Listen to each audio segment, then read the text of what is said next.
দুনিয়াতে কত কিছুই না হয়। রাস্তার ধারের মার্কেটগুলো জিনিস দেখতে যেরকমই হোক খুবই সুন্দর, দামে খুবই সস্তা। বগুড়া বগুড়া সার্কিট হাউসের সামনে এই যে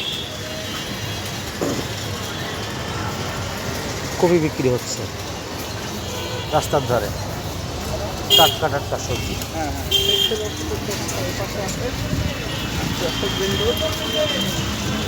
এই যে স্যান্ডেল, কত সুন্দর সুন্দর স্যান্ডেল।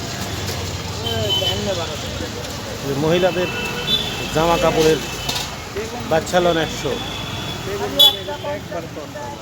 তত্ত্বজা বেগুন 3টা 100। এই যে চলতেছে 3টা 100।